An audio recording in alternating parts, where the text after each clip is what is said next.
면 피가 나는 것 같이 노를 격동하면 다툼이 남이니라. 아멘. 저녁 예배가 이렇게 새롭게 대면으로 회복되게 됨을 하나님 앞에 감사드립니다. 하나님을 사랑하고 말씀을 사랑하고 또 예배를 사모하고 주의를 하나님 앞에 귀하게 지키기를 원하는 또 우리 공동체를 사랑하는 주님의 귀한 백성들이 이 자리에 회복하는 이 자리에 다시 오신 분들 정말로 주님 앞에서 축복하고 여러분 가운데 하나님의 은혜가 넘치기를 원합니다. 잠언이 거의 끝나가는데요. 잠언 30장 말씀을 보면 30장 1절에서 지금 야게의 아들 아굴의 잠언으로 이렇게 나와 있었습니다. 그래서 30장은 아굴의 잠언이고 31장은 르무엘 왕이 말한 바 그의 어머니가 그를 훈계한 잠언이다. 이렇게 이제 분리되어 나타나 있는데 우리가 살펴본 내용들의 흐름을 보면 1절부터 9절 혹은 10절까지 아굴의 잠언으로서 아굴의 기도가 나왔습니다. 그 기도는 어떻게 되는 겁니까? 나는 짐승이라 너는 누구냐라고 하면서 내가 하나님 앞에 절대자 앞에 초월자 앞에서 나는 아무것도 아닌 존재임을 자각하면서 그가 하나님의 영원한 말씀만이 참 믿을 만하다. 그게 30장 5절 6절에서 나왔죠. 하나님의 말씀은 순전하고 그 말씀에 더하지도 말고 그 말씀에 좀 이렇게 가감하지 마라라고 하면서 아굴이 기도를 드립니다. 하나님, 나로 너무 부하지도 말게 하시고 너무 가난하게도 하지 마십시오. 이런 물질적인 기도가 중요한 것이 아니라 하나님, 저는 두렵습니다. 하나님을 잊어버릴까봐, 하나님에게서 멀어질까봐, 하나님을 내가 가벼이 여길까봐 두렵습니다. 하나님을 잊어버린다면 차라리 제가 너무 부자가 되지 않기 원하고 너무 비천해서 하나님을 모른 척 하지도 않기를 바랍니다. 라고 이렇게 아굴이 기도했던 것입니다.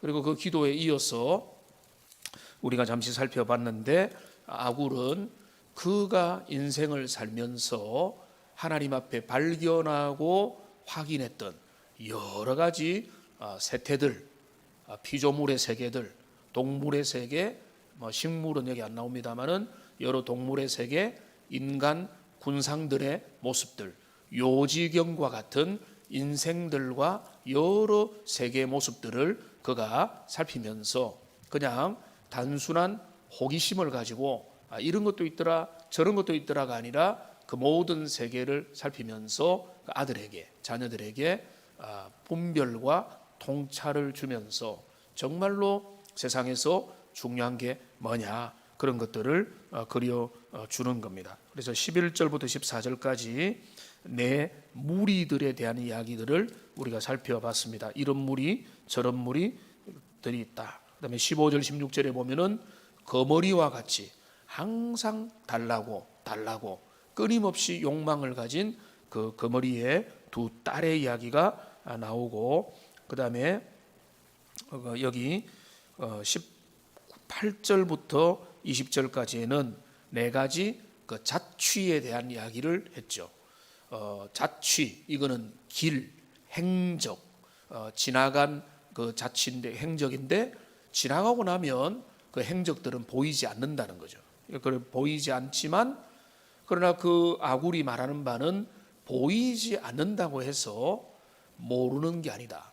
감추어진 게 아니고 그 행적들은 보이지 않지만 너희는 그것이 보이는 것처럼 살아야 된다. 들키지 않는다고 그게 안심이 아니고 지나갔다고 해서 속일 수 있는 것이 아니라 너희는 그것을 보이지 않는 것을 보시는 하나님의 불꽃 같은 눈으로 그것을 잘 살피며 너는 너의 길을 걸어가야 된다. 그게 여호와를 경외하는 자의 태도다. 이렇게 볼 수가 있는 겁니다. 오늘부터 계속 이어서 아굴이 그런 연속선상에서 몇 가지 그 시대와 여러 가지 특징들에 대해서 이야기를 합니다. 오늘 우리가 다룰 한 세 분야는 비교적 그 분류가 확실한 그런 내용들입니다. 먼저는 뭡니까? 21절을 보시면 세상을 진동시키며 세상이 견딜 수 없게 하는 것 서너시 있다라고 이야기를 합니다. 그러니까 이 세상 가운데서 사람들이 화나고 납득이 안 되고 도무지 용납할 수 없는 이 세상에 정말로 그 질서가 무너진 것 같은 용납될 수 없는 그런 일들이 네 가지가 있다라고, 서너 가지가 있다. 여기 네 가지가 나오는데요. 첫째는 뭡니까? 종이 임금이 된 것이다. 종이 임금이 된 것이 우리가 볼 때는 인생 역전이고 정말로 칭찬할 만하지 않습니까? 다윗 같은 경우에는 정말로 미천한 양치는 소년에서 왕의 자리에 올라가는 거니까 성경이 그거를 칭찬하고 있지 않습니까?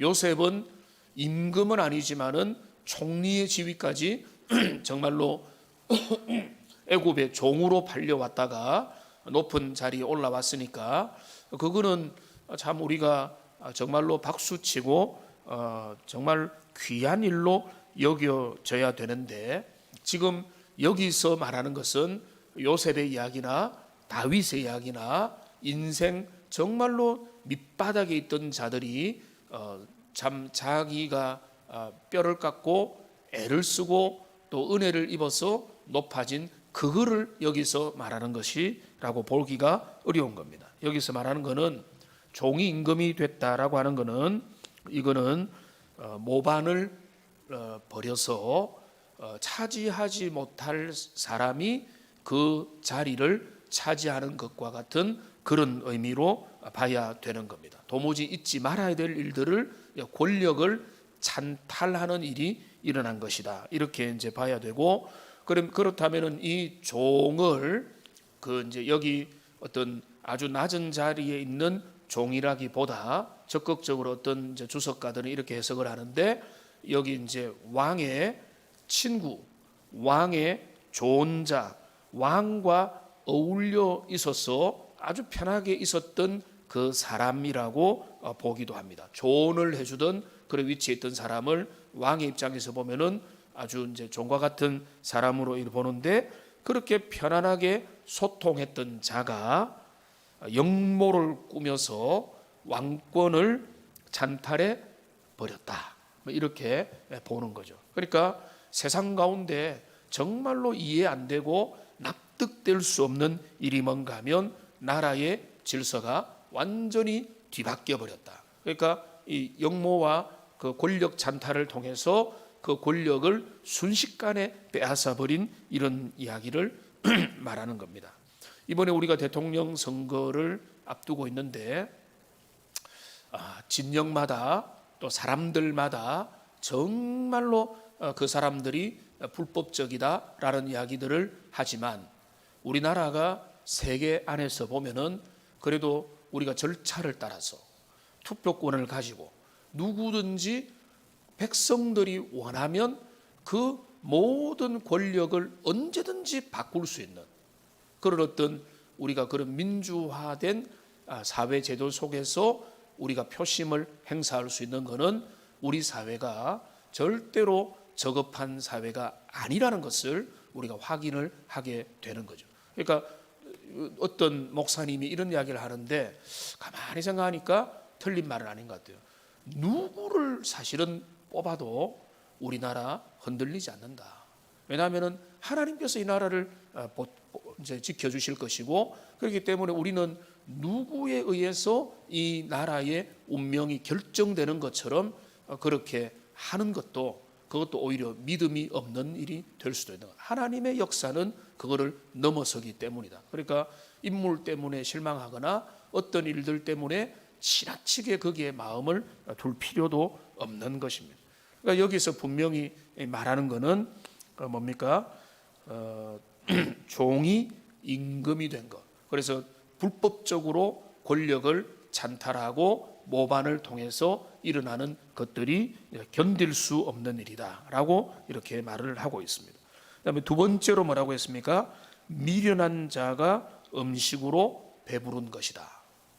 근데 이것도 그냥 생각하면은 좀 이해가 안 되죠. 왜 이걸 견딜 수 없을까?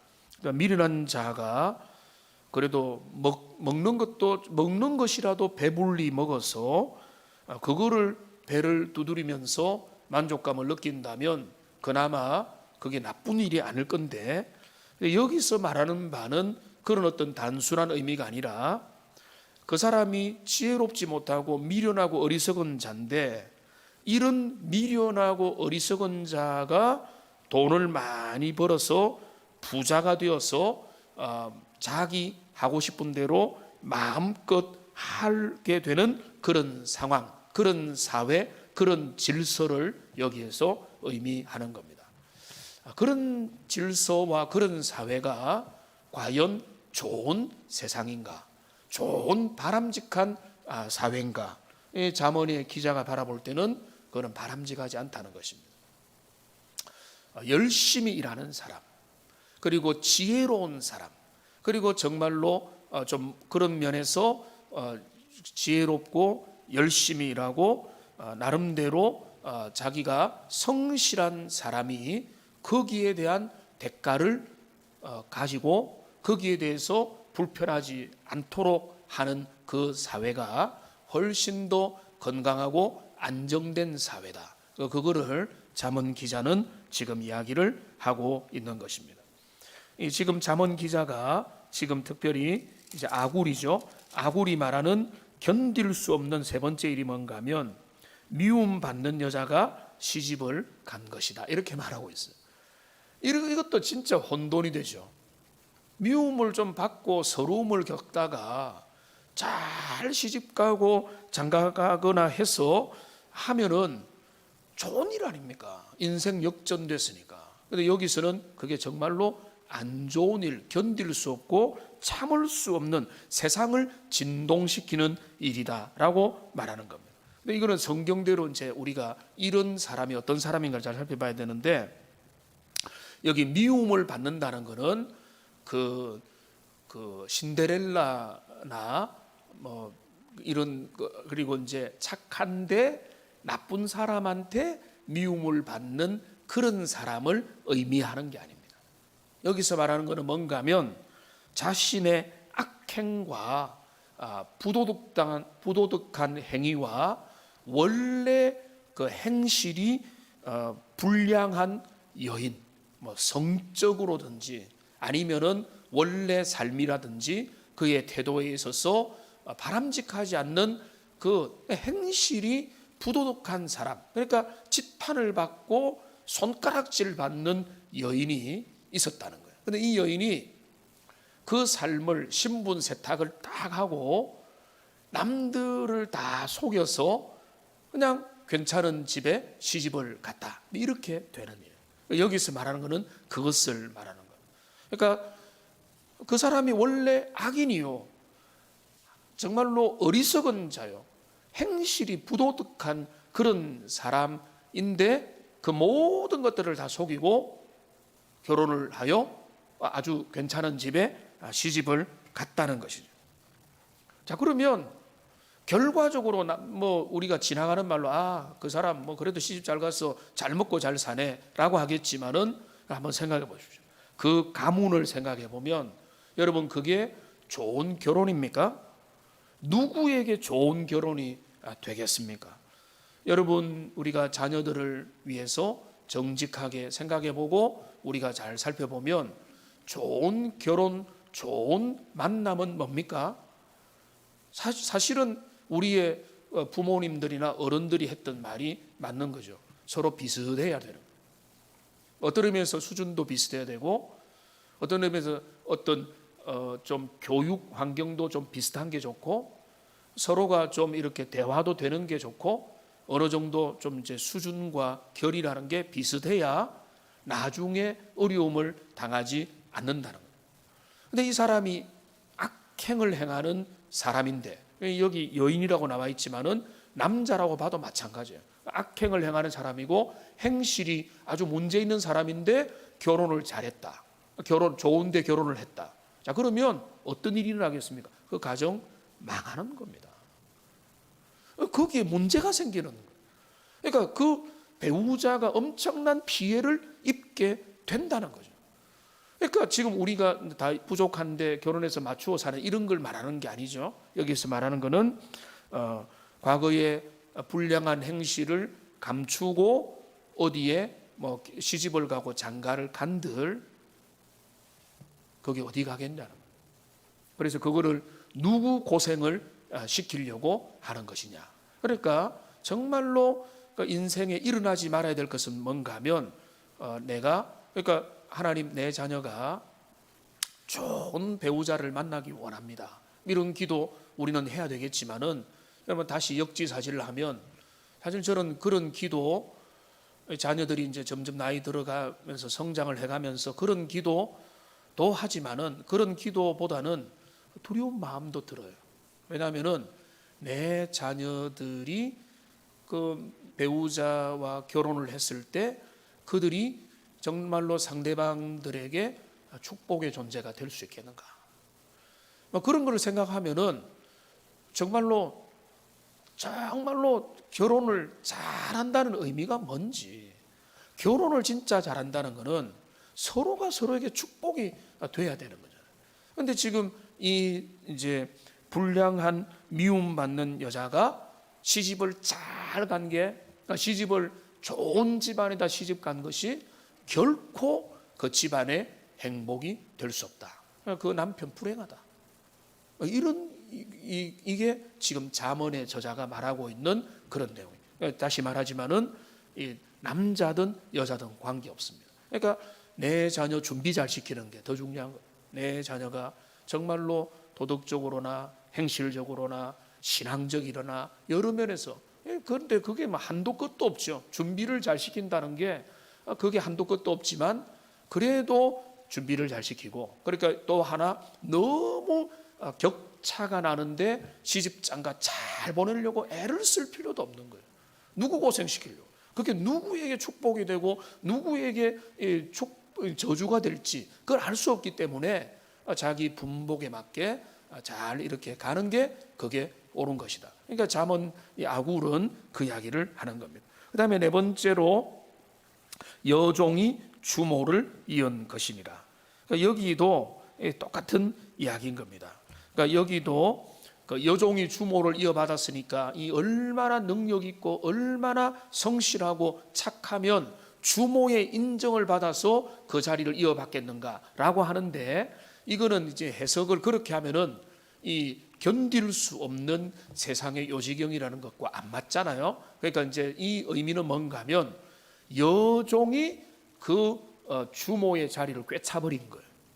주모는 쫓겨나가고, 그러니까 정실 부인을 쫓아내고 이 본처 역할을 하게 되는, 요즘에는 뭐 신문과 인터넷 기사에 보면 뭐 이런 이야기들 막 떠도던데, 오늘날 뭐 이런 요지경 같은 세상에는 막 그런 게 되지, 뭐 그래도 뭐 행복하고 잘 살면 되지, 잘 먹으면 되지라고 하겠지만은, 하나님 안에서 원리를 생각해 보면 여종이 그 주모, 그 주 여인의 그 안주인의 그 자리를, 권력을 뒤집어서 찬탈을 해버렸다라고 하는 것입니다. 그런 일들이 횡행하는 그런 세상과 사회 질서들이 있는 것을 보게 될 때에 그런 것들은 견딜 수 없는 일이고 세상을 진동시키는 일이다. 자, 그런데 어떻습니까? 전체로 말하면 뭔가 하면 이 네 가지를 통해서 아굴이 말하는 것은 뭔가 하면 아름다운 사회, 건강한 공동체는 뭔가 하면 나름대로 질서가 유지되어야 된다는 거예요. 그 질서는 뭔가 하면 지혜로운 사람, 성실한 사람, 참 나름대로 아주 그 유능한 사람들이 자신의 그 자리를 잘 지킬 수 있는, 그런데 그런 것들이 수시로 바뀌고 역모가 일어나고 쿠데타가 일어나고 반역이 일어나고 아주 그 기강회의가 일어나는 이런 공동체, 그런 나라는 불안한 나라고 아주 그 이제 질서가 약한 그런 공동체가 될 수밖에 없다. 그러니까 비정상적인 사회일수록 탈법을 부추기고 불법과 편법이 판을 치고 질서를 무시하고, 질서가 없더라도 우리가 한탕을 얻고 그리고 그 자리를 차지하면 그만이다라고 하는 그런 어떤 것들이 판을 치는 그 사회는 너무나 불안한 사회가 될 수밖에 없는 거예요. 우리가 살고 있는 나라를 위해서 기도하고 우리가 살고 있는 사회를 위해서 기도할 때 하나님, 우리나라가 안전한 나라, 편안한 나라, 그리고 예측 가능한 나라, 뭔가 사회적인 질서가 안정 있는 그런 나라로 설 수 있도록 하나님, 우리나라를, 이 세계를 이끌어 달라고, 그리고 우리의 살고 있는 사회도 그런 사회가 되도록 기도하는 게 옳은 것이다. 그러니까 여기 세상을 진동시키고 세상이 견딜 수 없는 네 가지가 있다라고 할 때는 지금 아굴은 그 사회가 든든하게, 기초가 든든한 그런 사회가 되기를 바라는 그런 바람을 담고 있는 것 같습니다. 오늘 아침에 설교에서도 잠시 언급을 했지만은 24절부터 28절은 아주 신나는 내용이 나와 있습니다. 24절에 보면 여기 뭐라고 했는가 하면은 작고도 가장 지혜로운 것 넷이 있다라고 이야기를 하고 있습니다. 여기 네 생물, 동물들이 언급이 됩니다. 개미와 사반과 메뚜기와 도마뱀입니다. 나머지 동물들은 우리가 다 설명 할 필요도 없이 다 아는 건데, 사반에 대해서는 몇 가지 해석이 있는데 주로 뭔가 하면은 바위 너구리라고 이렇게 보시면 되겠습니다. 바위 틈에 사는 너구리다라고 하는데, 이 네 가지 동물들의 특징들을 보시면 작지만 지혜롭다는 거예요. 그 다음에 25절의 개미에 대해서 봅니다. 힘이 없지만 먹을 것을 준비한다. 그 다음에 사반이 뭡니까? 약한 종류지만은 바위 사이에서 집을 짓고 산다. 27절의 메뚜기에 대해서는 임금이 없지만은 떼를 지어서 다닌다. 28절에 보면 손에 잡힐 만한 작은 거지만 왕궁에 다닌다라고 이야기를 하는 겁니다. 여기 개미, 그 다음에 너구리, 메뚜기, 도마뱀 이렇게 나오는데, 제가 오전에 그런 말씀드린 게 이런 겁니다.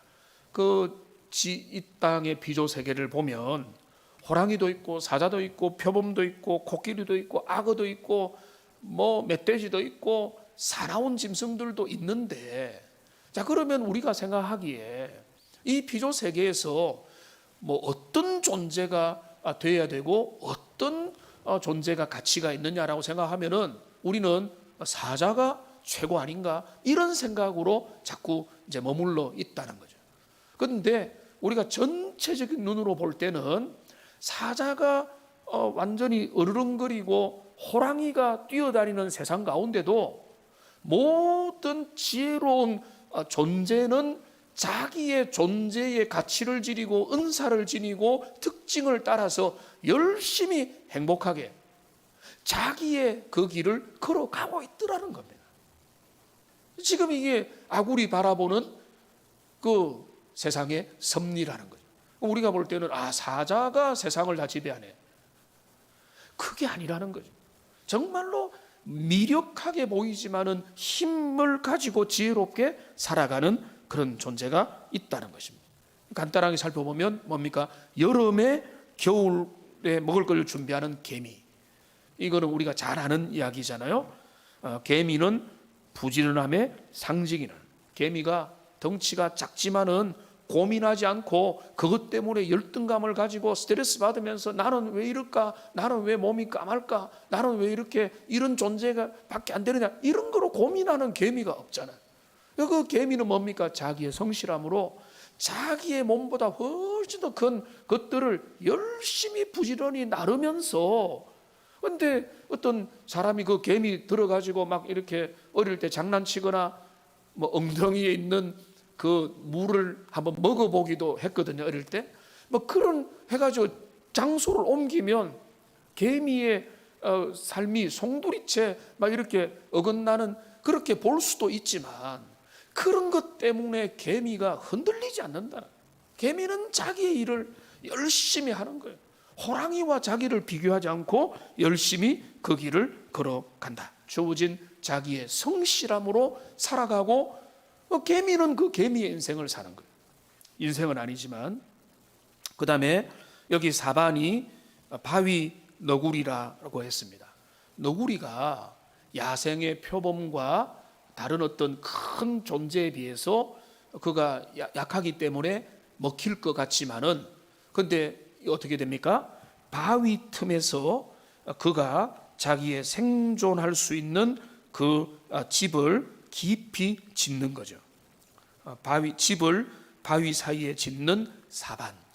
그러니까 그 높고 아주 비탈이 경사가 높은 그 바위 틈에다가 집을 지어 놓음으로 나름대로 생존의 전략을 가지고 살아가더라는 겁니다.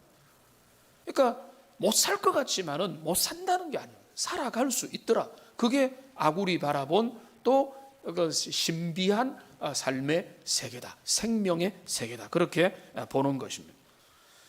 그 다음에 메뚜기는 이렇게 되어 있습니다. 성경에 보면 메뚜기 심판이 하나님 앞에 구약에 자주 나오죠. 메뚜기들이 한번 온 지면을 휩쓸고 가면은 하늘도 보이지 않을 정도로 엄청난 게 되는데, 그런데 이 메뚜기들이 어떤 임금의 통치와 중앙 통제 사령부가 있어서 하는 게 아니라 메뚜기 속에 DNA가 있고 어떤 상황이 되면은 메뚜기들이 세력을 가지고 몰려다니면서 자신들의 그 힘과 능력이 발휘될 때가 있다는 거죠.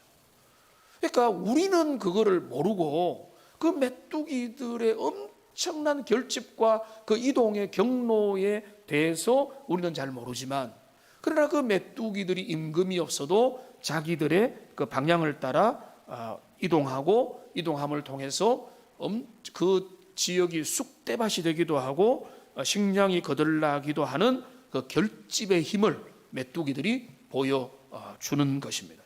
그 다음에 도마뱀은 어떻습니까? 여기 또 재밌는 표현이 있는데, 손에 잡힐 만하여도 왕궁에 있는 도마뱀이다.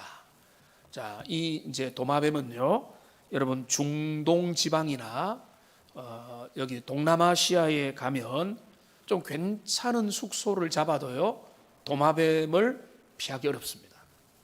누워 있으면 천장에 나타나기도 하고, 저기 식당에 바닥을 그리고 벽을 막 기어 다니기도 합니다. 여기서 말하는 것은 좀 이제 여기 좀 우스운 그런 내용인데, 왕궁의 그 모든 장면들을 도마뱀은 그 아주 살짝 지나다니면서 거기에 있는 모든 모습을 바라볼 수 있다. 그러니까 도마뱀마저도 생존 전략을 가지고 거기에서 살아가고 있다는 것이죠. 그러니까 여기 이제 이게 이제 제일 재밌는 부분입니다. 24절부터 28절까지 보면은 이런 내 존재들을 통해서 드러내는 주제는 아주 분명한 거죠. 미력하게 보이지만은 지혜로운 존재들. 그러니까 사람들이 볼 때는 무시하고 신경 안 쓰고 막 이게 이 땅에 별로 의미가 있겠나라고 하지만은 그 미력하지만은 지혜롭게 그들에게 주어진 그 삶을 살아가는 그 피조물들이 있다는 거죠. 우리 인생도 어쩌면 그와 같다는 거예요.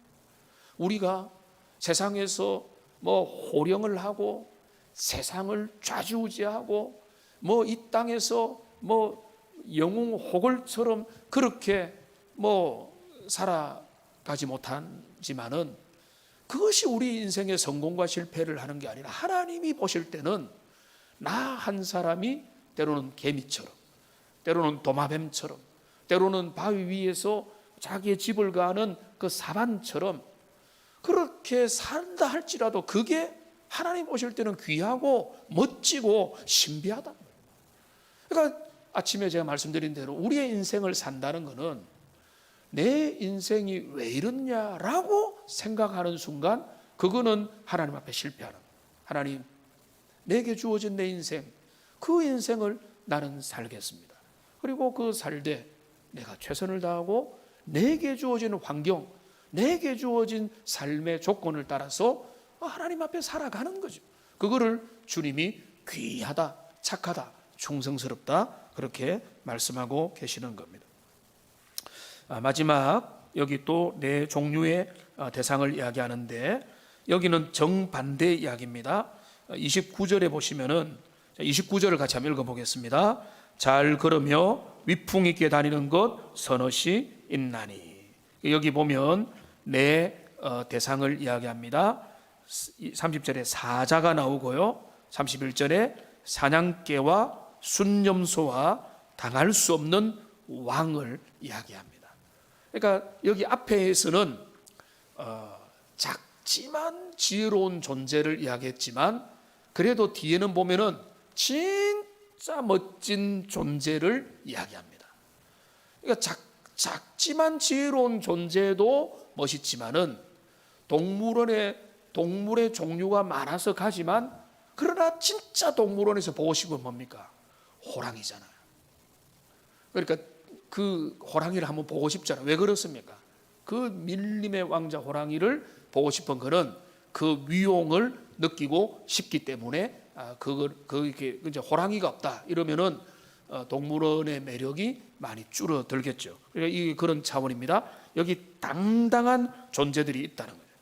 밀림의 왕 사자입니다. 30절에 있죠. 짐승 중에 가장 강하여 아무 짐승 앞에도 물러나지 않는 사자. 사자가 작은 짐승들 앞에 도망갑니까?